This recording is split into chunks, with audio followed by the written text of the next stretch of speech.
Assalamualaikum warahmatullahi wabarakatuh. Selamat pagi anak-anak. Bagaimana kabarnya hari ini? Alhamdulillah sehat selalu ya.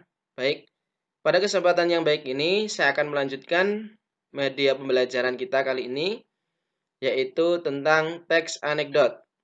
Lanjutan dari teks eksposisi. Kelas 10 semester ganjil. Dan untuk penyampaian yang pertama yaitu tentang pengertian teks anekdot. Masih bersama saya Pak Lutfi yang insya Allah akan selalu mendampingi kalian dalam pembelajaran bahasa Indonesia. Baik, kita lanjutkan.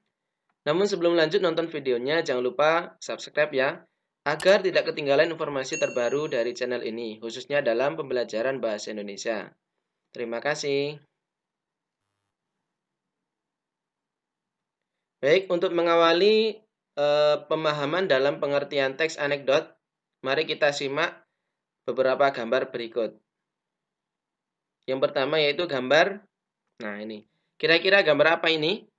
Ada gambar orang berstatus PNS membawa keterangan naik gaji. Kemudian ada status pedagang membawa keterangan naik harga.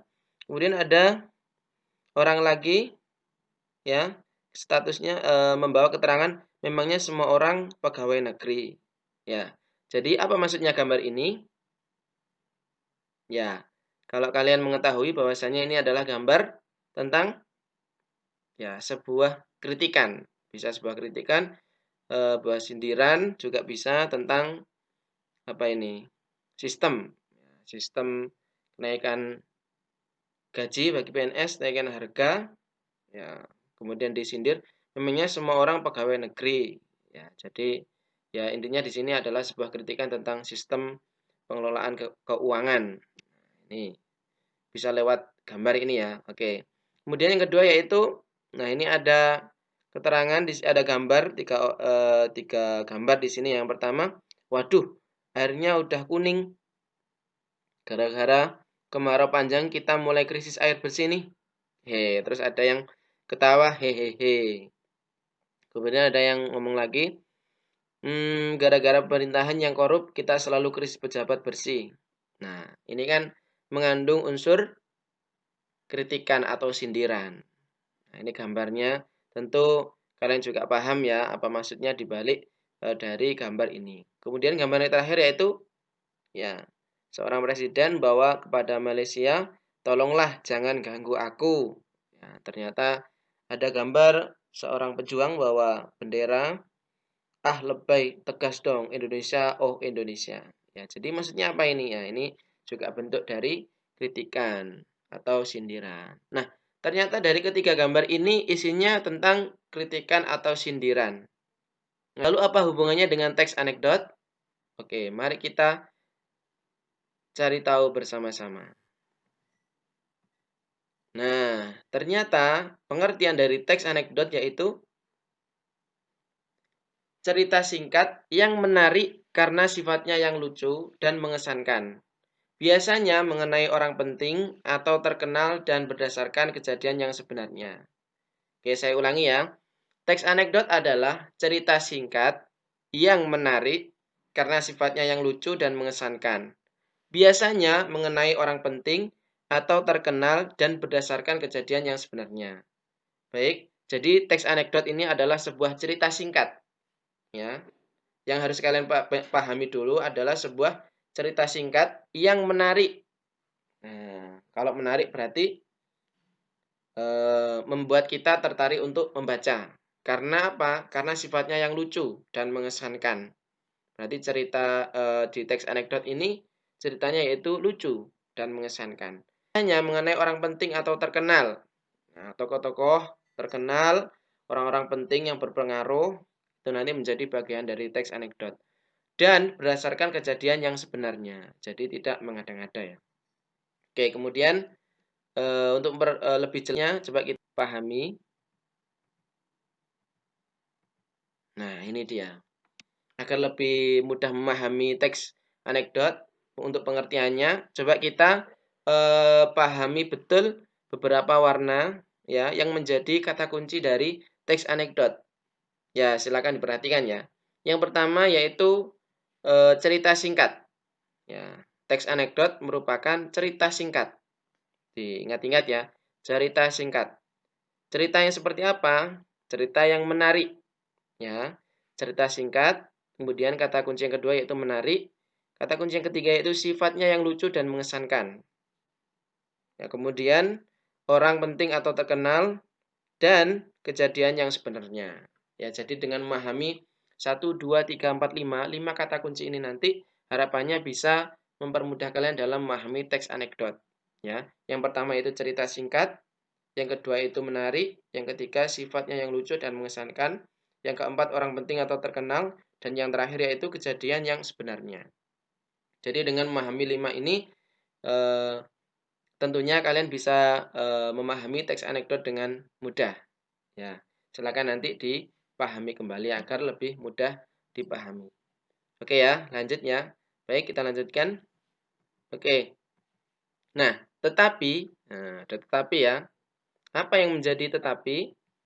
Nah, banyak juga yang didasarkan dari cerita rekaan dan partisipan di dalamnya pun tidak harus orang penting. Ya. Jadi dalam teks anekdot ini ya ada juga cerita yang didasarkan dari cerita rekaan. Rekaan itu maksudnya mengada-ada. Ya, tidak berdasarkan kejadian yang sebenarnya. Tapi untuk teks anekdot alangkah lebih baiknya berdasarkan dari cerita yang sebenarnya atau kejadian sebenarnya itu lebih baik lagi. Ya, kemudian partisipan di dalamnya pun tidak harus orang penting. Ya, kalau tadi pengertian dari teks anekdot yaitu di dalamnya ada tokoh orang-orang penting, ya. Namun ya ada juga partisipannya yang dibahas, ya, yang menjadi objek dari anekdot yaitu orang tidak harus orang penting, orang biasa pun bisa, ya, menjadi bahan kajian dari teks anekdot. Ya, diingat-ingat ya. Teks anekdot itu lebih baik berdasarkan berita atau cerita yang sebenarnya. Dan partisipannya ya tidak harus orang penting. Ya, bisa penting, bisa tidak penting. Ingat-ingat ya. Oke, jelas? Baik, kita lanjutkan. Kemudian ya, fungsi. Nah, apa fungsi atau gunaan dari teks anekdot? Ya. Fungsinya yaitu menyampaikan kritik. Ya, ketika kita eh, memahami atau merasakan hal yang tidak sesuai dengan sebagaimana mestinya, ya, kita bisa menyampaikan kritik. Nah, satu di antara caranya yaitu melalui teks anekdot ini nanti. Tetapi tidak dengan cara yang kasar dan menyakiti. Nah, di sini yang harus dipahami, ya. Jadi kritikan yang disampaikan tidak dengan cara yang kasar, ya, tidak dengan fisik ya, atau menyakiti, tapi dengan teks atau tulisan, bisa juga dengan gambar, yaitu wujud dari penyampaian kritik dengan cara teks anekdot. Serta mampu membangkitkan tawa pembaca. Nah, ini yang menjadi nilai yang berbeda atau makna yang berbeda dari teks anekdot dengan teks yang lain ya. Selain menyampaikan kritikan ya, di dalamnya mampu membangkitkan tawa pembaca. Ya, karena tadi sifatnya yang lucu ya dan mengesankan akhirnya mampu membangkitkan tawa pembaca. Selain mengkritik juga membangkitkan tawa pembaca. Nah, ini menjadi sebuah cara yang bisa digunakan untuk menyampaikan kritikan tanpa harus eh, menyakiti. Itu nanti bisa nanti dipelajari bagaimana wujud dari teks anekdot itu, gambar atau dengan tulisan. Oke, paham ya? Baik, kita lanjutkan. Kemudian pola penyajian. Nah, ini yang harus dipahami ya. Selain tadi pengertian, fungsi, sekarang juga pola penyajiannya. Ya, bentuk dari teks anekdot. Pola penyajian dapat disajikan dengan bentuk dialog maupun narasi ya. Jadi untuk wujud atau bentuk dari teks anekdot, yaitu yang pertama bisa berbentuk dialog maupun narasi. Bagaimana penjelasannya? Simak bersama-sama.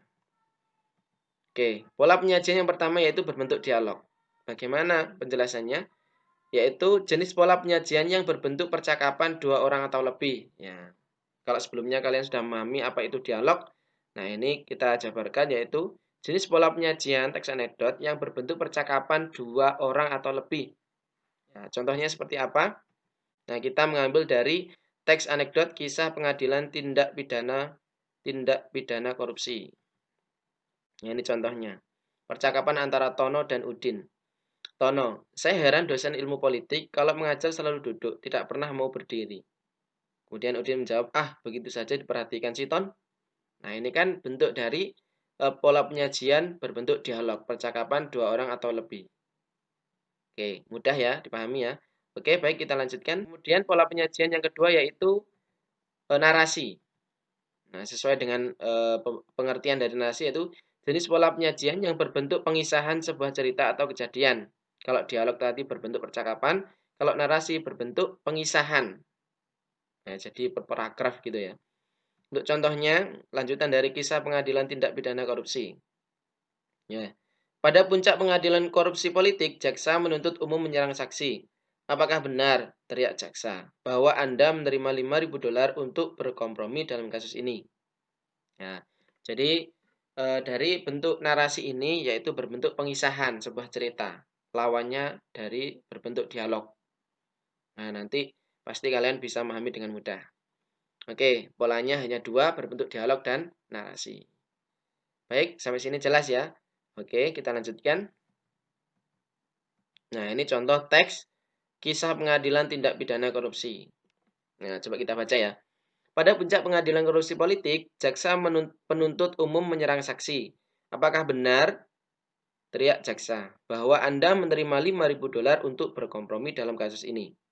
Saksi menatap keluar jendela seolah-olah tidak mendengar pertanyaan. Bukankah benar bahwa Anda menerima $5.000 untuk berkompromi dalam kasus ini? Ulang pengacara. Saksi masih tidak menanggapi. Akhirnya hakim berkata, Pak, tolong jawab pertanyaan jaksa. Oh, maaf. Saksi terkejut sambil berkata kepada hakim. Saya pikir dia tadi berbicara dengan Anda. Ya, jadi untuk contoh ini menggunakan pola penyajian narasi ya. Ya, jadi untuk teks ini masih banyak lagi contoh teks untuk teks anekdot yang menyindir orang-orang penting, kemudian juga ceritanya ada tawanya, juga ada. Silakan nanti baca di buku maupun di sumber-sumber internet yang sudah valid atau sudah benar dan bisa dipertanggungjawabkan akan kebenarannya. Oke, sampai sini jelas ya? Baik. Nah, bagaimana? Sudah paham pengertian dari teks anekdot dan yang lainnya? Oke, mari kita ulangi pengertian dari teks anekdot. Ya, silakan perhatikan kembali ya. 5 kata kunci untuk memahami pengertian teks anekdot. Cerita singkat, menarik, sifatnya yang lucu dan mengesankan, orang penting atau terkenal, dan kejadian yang sebenarnya. Oke. Pengertian dari teks anekdot yaitu cerita singkat yang menarik karena sifatnya yang lucu dan mengesankan, biasanya mengenai orang penting atau terkenal dan berdasarkan kejadian yang sebenarnya. Oke ya, baik ya, sudah paham ya? Oke.